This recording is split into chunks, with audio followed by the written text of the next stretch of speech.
here for another My Week With video. So this week I've been driving the 2024 Jeep Wrangler 392 Final Edition. And while they call it a Final Edition, this isn't actually the final version of this vehicle, with Jeep, for better or for worse, announcing here that they're going to continue the Final Edition into the 2025 model year and into 2025 calendar year for production, which I'm sure is going to upset a lot of the collectors that were hopeful that these Final Editions for 24 were going to be the last, with just 3,700 made for the world. And that is no longer, the case. It's going to be a lot more plentiful, I'm sure. And I mean, I don't blame Jeep for doing this, with the amount of people that are shilling out what is the equivalent of over $100,000 for one of these. This one, as tested, is $107,880, which is a far cry from what they started out at just a few years ago. But anyway, Jeep offered to send me one for a week, and I'm always happy to live with one of these things for a week. They're hilarious fun. I already did a full review on these back in 2021 whenever they first came out. And since 2021, they did change a few things. So now this Extreme 35 package is standard. That gives you those 35-inch tires.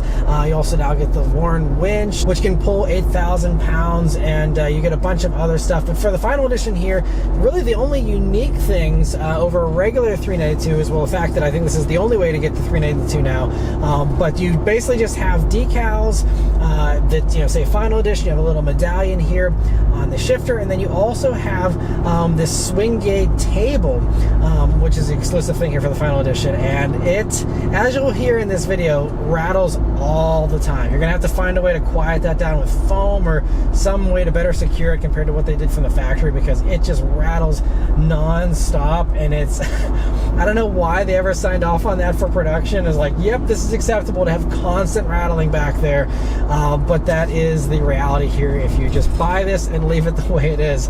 So I apologize for the constant rattling you'll be hearing back there in this whole video.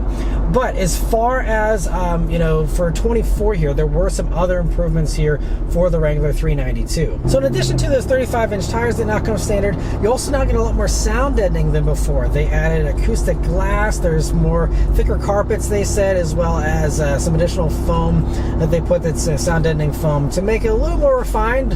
I'm assuming people that were spending this kind of money probably wanted a little more refinement than what regular Wranglers offered already. You also have some other nice additions, like you have this wider screen for 24.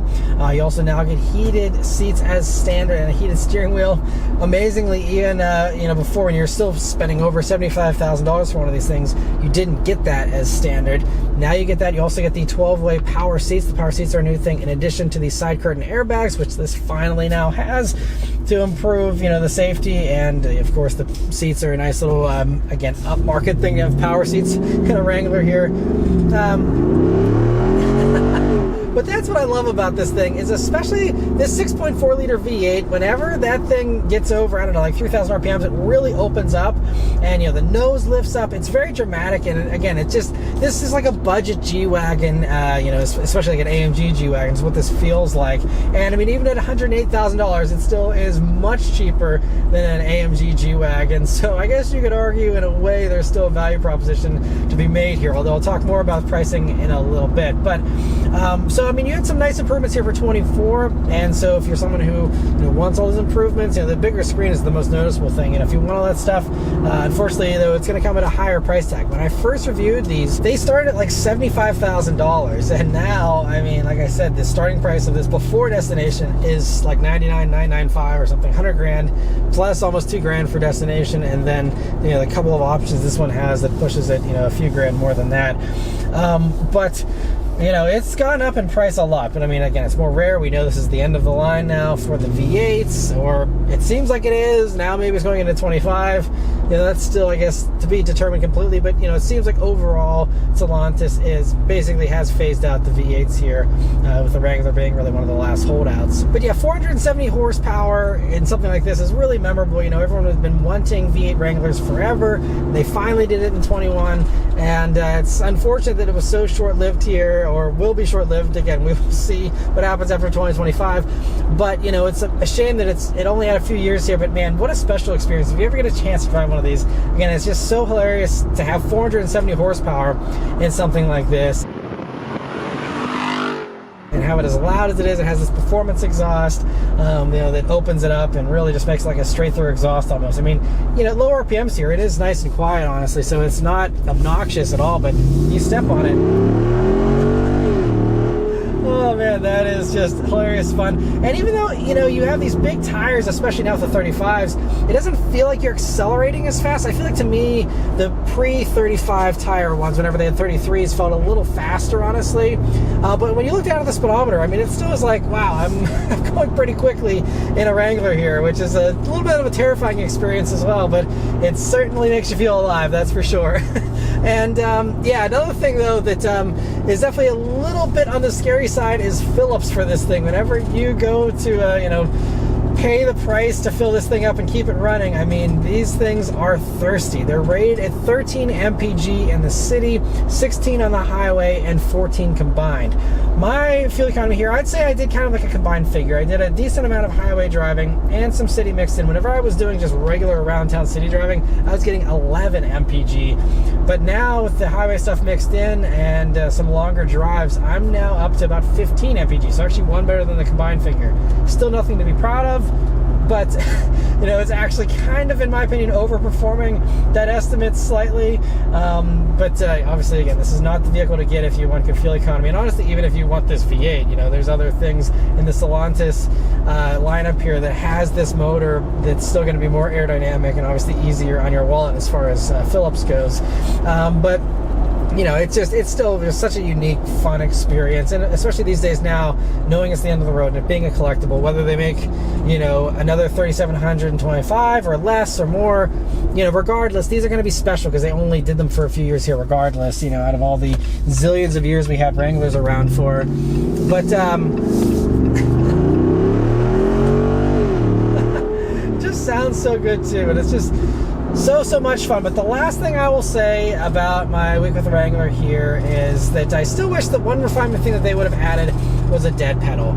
I still don't know why we can't have a dead pedal in the Wrangler and the Gladiator, but on long drives it's just not comfortable for your left ankle, at least for me, to have it at these harsh angles and not have anything to rest your left foot on. That's the only minor nitpick aside from, again, the rattly tailgate there.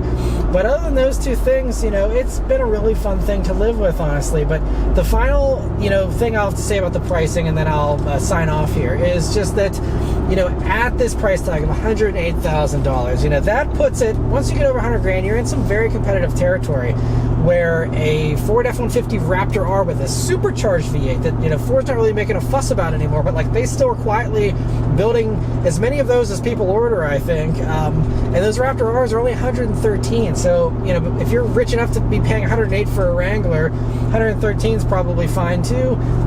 It's a lot more vehicle, a lot more comfort, a lot more space. Obviously very different. You can't take that on the same kind of controls you can take this on.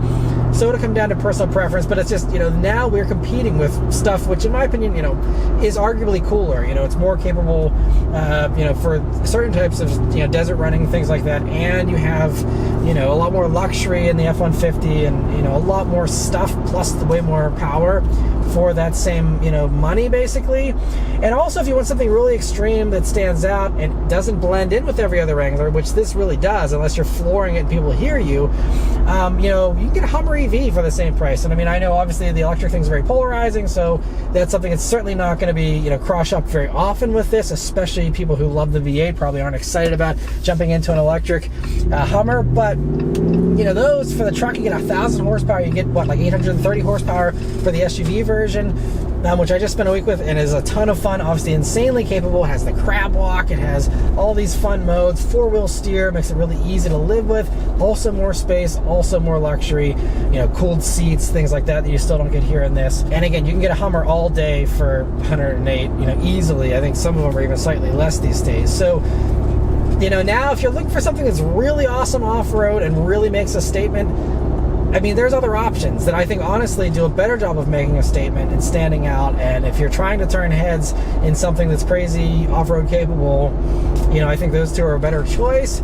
But, the charm of the Jeep obviously is the charm of the Jeep. It really has no equivalent, especially when you're talking about the V8 version, since Ford won't put the V8 in the Bronco, at least not yet. But, so it really is kind of in a league of its own in many ways. But if you are just, off-road, cool stuff, for over 100 grand, I think there's some more compelling options these days. So that's my only little critique though, but otherwise, I really enjoyed my time here in the Wrangler 392. It's an absolute blast, and yeah, definitely, even if you can't afford one, or you don't want to, just take one for a spin someday if you ever get a chance. It's a really fun and hilarious experience. So anyway, that's all of my thoughts here on my week with the Wrangler 392 Final Edition. Let me know your thoughts on it in the comments below. Huge thanks to Jeep for providing me here with this vehicle to review for you guys today. Yeah, thank you all very much for watching, and I'll see you guys on the next one. Take care.